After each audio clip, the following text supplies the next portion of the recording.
하나님의 말씀 고린도후서 1장 3절에서 9절 말씀.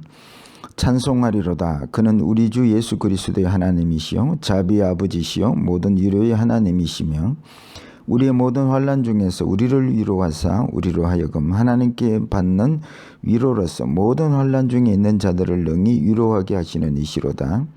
그리스도의 고난이 우리에게 넘친 것 같이 우리가 받는 위로도 그리스도로 말미암아 넘치는도다. 우리가 환난 당하는 것도 너희가 위로와 구원을 받게 하려는 것이요 우리가 위로를 받는 것도 너희가 위로를 받게 하려는 것이니 이 위로가 너희 속에 역사하여 우리가 받는 것 같은 고난을 너희도 견디게 하느니라. 너희를 위한 우리의 소망이 견고함은 너희가 고난에 참여하는 자가 된 것 같이 위로에도 그러할 줄을 알미라. 형제들아, 우리가 아시아에서 당한 환난을 너희가 모르기를 원하지 아니하노니 힘에 겹도록 심한 고난을 당하여 살 소망까지 끊어지고 우리는 우리 자신이 사형 선고를 받은 줄 알았으니 이는 우리로 자기를 의지하지 말고 오직 죽은 자를 다시 살리시는 하나님만 의지하게 하심이라. 아멘. 할렐루야. 반석 성도 여러분, 오늘은 올해 제일 마지막 날을 또 주일로 맞이했고 또 이 주일날, 마지막 주일날 하나님의 말씀을 잘 듣고 새해에는 정말 하나님의 말씀대로 행복하게 사는 그런 한 해가 되었으면 좋겠습니다. 예수를 잘 믿으려면 하나님을 잘 알아야 되고 하나님을 잘 알려면 하나님의 말씀을 잘 알아야 합니다. 그래서 하나님이 우리에게 믿음으로 살라 그렇게 말씀하신 것은 우리가 어둠과 죄악의 삶 속에 고생하니 또 주님을 잘 알고 또 주님의 그 주시는 그 참 평안을 누리며 행복하게 살라고 우리에게 믿음으로 살아라 이렇게 말씀하신 것입니다. 여러분, 예수 믿는데 행복하십니까? 그렇지 못하다면 이는 하나님의 인도하심을 잘 알지 못해서 예수를 잘못 믿고 있기 때문에 그렇습니다. 지난주 우리는 참 우리가 또 사랑하고 저는 개인적으로 참 좋은 배우다 생각하고 있는 배우 한 사람이 유명을 달리한 사건을 보도를 통해서 듣게 되었습니다. 이성균이라는 남자 배우인데요. 우리가 늘 봉골레 파스타 하면서 이렇게 특유의 발음으로 유행어를 만든 배우였습니다.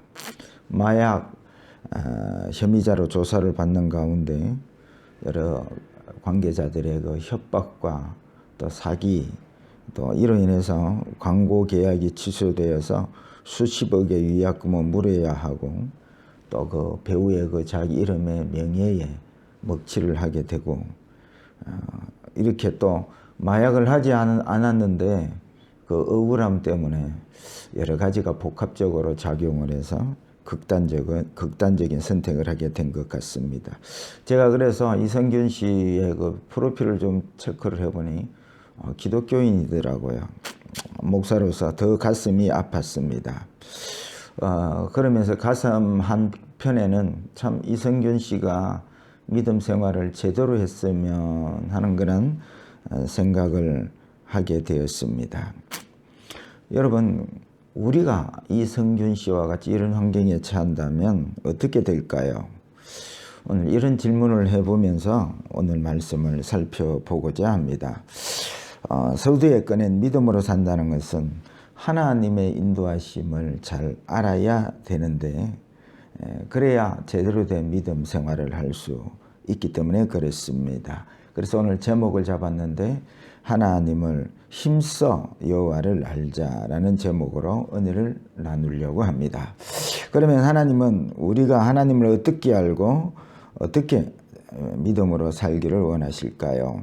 오늘 본문에서 살펴봅니다. 첫째는 찬송하며 살기를 원하십니다. 펼쳐놓은 본문 3절 찬송하리로다. 그는 우리 주 예수 그리스도의 하나님이시요 자비의 아버지시요 모든 위로의 하나님이시며. 지금 사도 바울은 고린도에 있는 성도들에게 믿음으로 사는 것은 찬송하며 사는 것임을 말씀하고 있습니다. 여러분, 지금 사도 바울이 어떤 환경 속에서 찬양의 삶을 살고 있는지를 알 필요가 있습니다. 사도 바울이 뭐 하는 일이 잘 되고 사업이 성공하고 자식이 잘 되고 뭐 부자 되고 이런 환경에서 찬양하는 것이 아닙니다. 극한 고난 속에서 찬송하리로다. 이렇게 기쁨으로 고린도 교회 성도들에게 찬양의 삶을 살아야 됨을 말씀하고 있는 것입니다. 여러분, 우리도 이렇게 예수를 바로 믿으면 찬양의 삶을 사는 것이 마땅하지요. 왜냐하면 천국 갈 때까지, 천국 가서라도 우리는 찬양의 삶을 살게 됨을 알고 있습니다. 여러분, 매일매일 찬양의 삶을 살고 계시지요? 여러분, 오늘도 우리는 예배 가운데 찬양을 올려드렸습니다. 그런데 이 찬양의 삶이, 이 찬송이 어떤 가치가 있는지를 잘 모르고 찬양하는 분들이 많습니다. 그래서 여러분, 매일매일 찬양할 수 있는 이 삶의 비결이 무엇인지를 아십니까? 그것은 바로 매일 평강으로 인도하시는 하나님을 만날 때에 매일매일 찬양의 삶을 살 수 있는 것입니다. 여러분, 하나님을 만나면 받을 자격이 없는 우리가 하나님의 자녀가 되었음을 알 수 있습니다. 주님을 만날 때에 깨닫는 것 중에 하나는 우리가 얼마나 주님 앞에 죄인인가를 마땅히 죽어야 할 죄인임을 깨닫게 되는 것이죠. 그런데 신랑 되신 주님의 혼인잔치에 신부로 청함을 받았고 하나님이 아버지 되신다는 사실을 만나게 될 때에 찬양하지 아니할 수가 없는 것입니다. 그래서 오늘 본문 3절에도 그는 우리 주 예수 그리스도의 하나님이시요 자비의 아버지시요 하고 말씀합니다. 그러니까 이렇게 받을 자격이 없는 우리를 자녀 삼으시고 하나님의 아버지가 되시고 또 주님의 신부가 되는 이 놀라운 축복을 만나게 된 사람들은 하나님을 매일매일 찬양하지 아니할 수가 없다는 것이죠. 그래서 매일매일 일용할 양식을 구하라는 것은 그 구한 양식인 말씀과 성령을 통해서 이렇게 우리를 대해 주시는 주님을 날마다 만나라고 말씀하시는 것입니다. 그래서 지금 이 예배 장소에서 우리가 하나님을 아버지라 부르고 찬양하고 예배하게 된 것이 얼마나 영광스러운 일인지 여러분 알아야 할 것입니다. 그래서 우리가 때로는 가난하게 살 수도 있고 병약하게 살 수도 있고 이름 없이 살 수도 있지만 이런 내가 구원받고 하나님의 자녀가 된 것은 영원토록 찬양할 수 있는 그러한 자격과 조건이라는 것이죠. 그래서 우리가 이런 찬양을 합니다. 날 구원하신 예수를 영원히 찬송하겠네. 저 죄인 어서 이리와 죄 사유하심 받으라. 영원히 찬송하겠네. 여러분, 이 하나님, 아버지가 되신 하나님, 자비로우신 하나님을 만나게 될 때에 이렇게 영원히 찬양하는 삶을 살 수 있는 것입니다. 그래서 여러분, 이스라엘이 전쟁할 때에 찬양대를 제일 앞에 세웁니다. 찬양대를 앞에 세운다는 것은 하나님이 내 아버지가 되시고 하나님이 앞장서서 전쟁하신다는 이 놀라운 사실을 믿을 때에 그 믿음으로 찬양을 제일 앞서서 찬양대를 세우는 것입니다. 여러분, 그래서 문제를 만나면 언제든지 찬양으로 선포를 하십시오. 질병 앞에 찬양하십시오. 마귀 역사 앞에 찬양을 하십시오. 그러면 문제가 해결되고 원수가 물러나고 승리할 수가 있는 것입니다. 그래서 여러분, 다가오는 새해에는 이 찬양의 삶이 펼쳐져서 막힌 담이 허물어지고 새해에 놀랍게 역사하시는 하나님을 경험하는 그러한 새해가 되기를 축복합니다. 두 번째입니다. 위로하며 살기를 원하십니다. 펼쳐놓은 4절입니다. 우리의 모든 환난 중에서 우리를 위로하사 우리로 하여금 하나님께 받는 위로로서 모든 환난 중에 있는 자들을 능히 위로하게 하시는 이시로다. 하나님을 때로는 우리가 잘 믿는다 해도 때로는 하나님께서 환난 중에 이끄시기도 하십니다. 왜 이렇게 인도하실까요? 우리가 환난 중에 위로하시는 주님을 만남으로 다른 환난 중에 있는 자들을 위로하기 위한 하나님의 뜻이 있기 때문에 그렇습니다. 그래서 우리가 이런 하나님을 잘 알지 못해서 환난이 오면 하나님을 원망합니다. 내가 무슨 일을 잘못해서 이런 어려움을 당해야 합니까? 말씀을 묵상하면서 이성균 씨가 오늘 말씀을 제대로 알고 묵상을 했더라면 극단적인 선택을 하지 않았을 텐데 하는 생각이 들었습니다. 여러분, 때로는 하나님이 우리를 환난으로 몰아넣으실 때 꼭 기억할 것은 환난 중에 꼭 위로하시는 주님을 만나야 한다는 것입니다. 그래서 오늘 본문 4절에 모든 환난 중에 우리를 위로하사라고 말씀하고 있는 것입니다. 여러분 한번 따라하겠습니다. 모든 환난 중에 주님의 위로가 있다. 예, 잘 따라하셨습니다. 그래서 우리가 사업이 망할 때도, 자식 농사 잘못 지을 때도, 또 사랑하는 가족이 죽었을 때도 모든 환난에는 하나님의 위로가 있습니다. 가장 큰 위로가 뭔지를 본문은 설명하는데 5절 말씀입니다.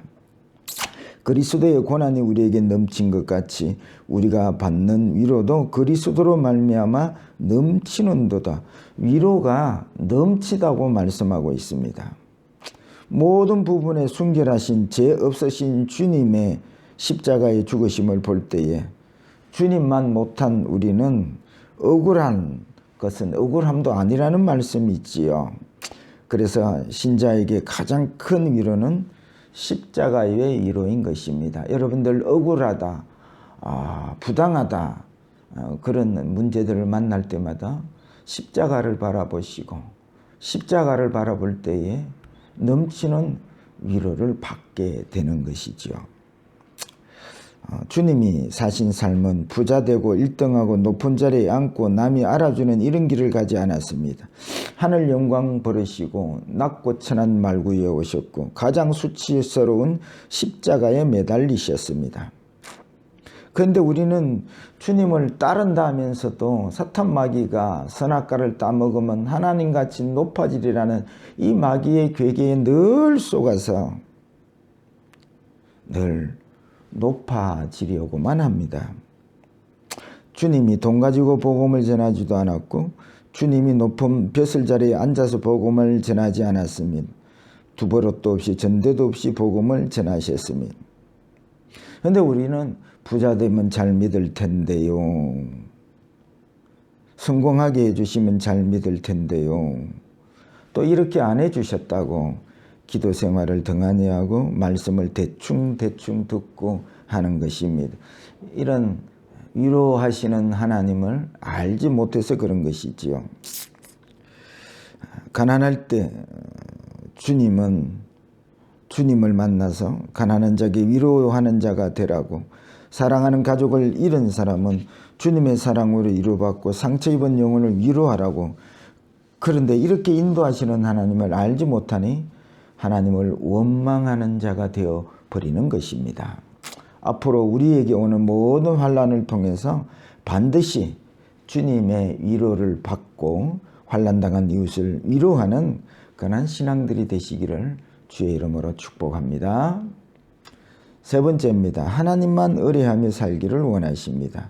9절 말씀, 우리는 우리 자신이 사형 선고를 받은 줄 알았으니 이는 우리로 자기를 의지하지 말고 오직 죽은 자를 다시 살리시는 하나님만 의지하게 하심이라. 여러분, 사도 바울이 이렇게 크게 쓰임받게 된 것은 하나님만을 의뢰하는 신앙이었기 때문에 그렇습니다. 우리는 사도 바울의 그 큰 사역들을 부러워합니다. 그런데 하나님은 사도 바울을 힘에 겹도록 심한 고난을 당하게 하시고 살 소망까지 끊어지게 하셨고 사형 선고받은 삶으로 몰아붙였습니다.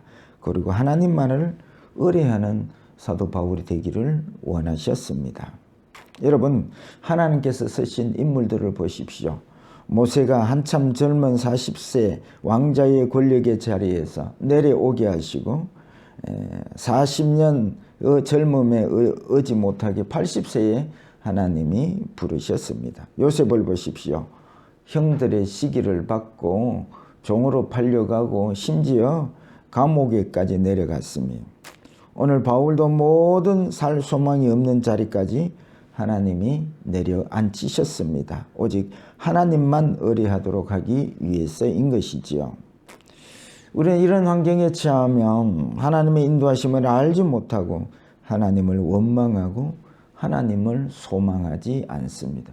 여러분, 오늘 예배 가운데 하나님을 소망하십니까? 그렇지 않고 형식적으로 예배를 드리면 여러분, 하나님을 제대로 알지 못해서 그런 것입니다. 주님은 제자들이 전도 나갈 때에 두벌 옷도 없이 전대도 없이 가라 있습니다. 오직 주의 이름을 걸고 하나님만 의뢰하며 나아가라는 말씀이 있지요. 여러분, 하나님을 오해하지 않기를 바랍니다. 하나님은 우리를 높여 쓰시는 것이 아니라 오히려 우리를 낮추어 쓰신다는 사실을 아시기를 바랍니다. 내가 죽고 내가 낮아질 때에 비로소 주님이 일하실 수 있기 때문에 그런 것입니다. 7절입니다. 너희를 위한 우리의 소망이 견고함은 너희가 고난에 참여하는 자가 된 것 같이 위로에도 그러할 줄을 알미라. 무슨 말씀입니까?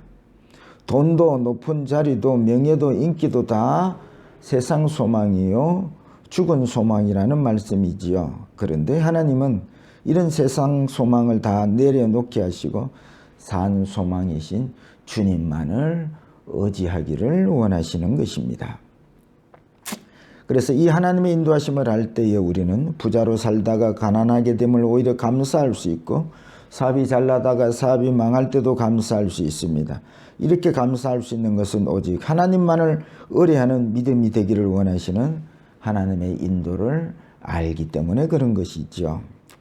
그래서 초대교회 성도들은 자기 재산을 자기 것으로 여기지 않고 복음을 위해 물질을 아낌없이 썼습니다. 오직 하나님 한 분만을 의뢰하면 부족함이 없다는 것을 알았기 때문에요.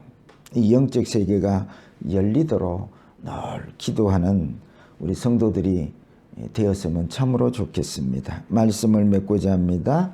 호세아 6장 3절에 그러므로 우리가 여호와를 알자 힘써 여호와를 알자 그의 나타내심은 새벽 빛같이 어김이 없나니 비와 같이 땅에 적시는 늦은 비와 같이 우리에게 임하시리라 하니라.